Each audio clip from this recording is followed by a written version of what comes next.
Hey guys, how's everybody doing? Hope everybody's doing well. You know me, I'm Tom, coming at you. Oh yeah, but before we get started, you know what time it is. Oh yeah. Let's see. Oh yeah. I got a bunch of chicken I'm gonna put in the oven a little bit later on and get that started. It's about 3 o'clock in the afternoon on Sunday. This is going to be kind of a random video in a weird way because it has to do about that estate sale I went to yesterday. There was something kind of unusual about that whole situation. It kind of got under my skin a little bit in a weird way. But before we get started, here's salute to you and all my loyal subscribers out there. It's Beer 30. Nothing like the first sip of beer. Okay. The estate sale I went to, the guy, I don't know anything about the guy who died. I talked to the daughter. The daughter was settling the estate. I did a very, very short video because, like I said, there's too many people up there. And, when someone dies like that, you got to be kind of sensitive. You just don't want to go filming everything. It's disrespectful.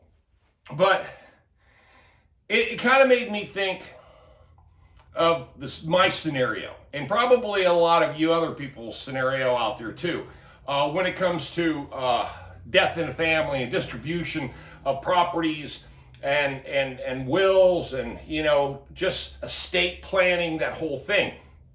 And especially if you have a lot of money. And you know what the common denominator I see in this whole thing is, because I've been to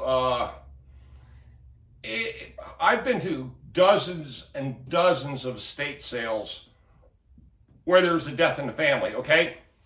And you know what it always seems to be the same situation. The relatives don't hold as much value in the property or the things, the cars, the trucks, the vans, the motorcycles, the equipment, the gear, as the original owner. It always seems like somebody wants to just go in, liquidate the estate, and then move on. Like, the end of the chapter. That's it. For some reason, I'm kind of in the same boat. Because I don't have children. I'm not married. I have one half sister that lives in Europe. And I've got a much, much, much older mother who, couldn't give a crap of what I have. She doesn't want none of this. Believe me. I even tried to get her to move to Raleigh. She don't want to have nothing to do with the city. Okay? So here I'm sitting there thinking to myself after I'm leaving this estate sale, and I enjoyed that I got all that good lumber, for cheap, because that's what it's all about. I mean, I'm the deal hunter.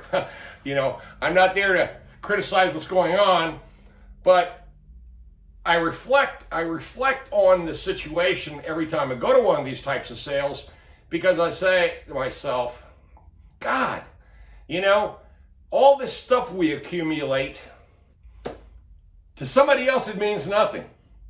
It only means something to the accumulator, So, like my townhome here, the off-grid farm, all the equipment, the business, all the trademarks that I have, when you look at it, if I died, who would give a shit?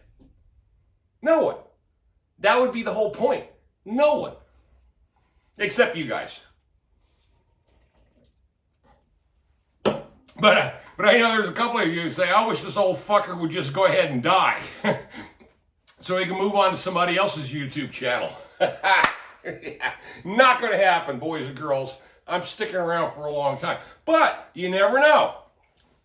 So what I think I'm going to do, and I actually went down and talked to Patty, because she's my bookkeeper, and it's tax time, so her and I are getting everything ready for the CPA. CPA's already got all the paperwork, but we're just shutting the 2019 books down, okay? Starting a new set of books. So her and I got to talking about estate planning because she's in a much different situation because she has 3 boys that all live in Raleigh. So if something happens to her, between her pension, her 401k, the equity she has in her house, her cars, all the stuff, her boys don't want any of it except the money.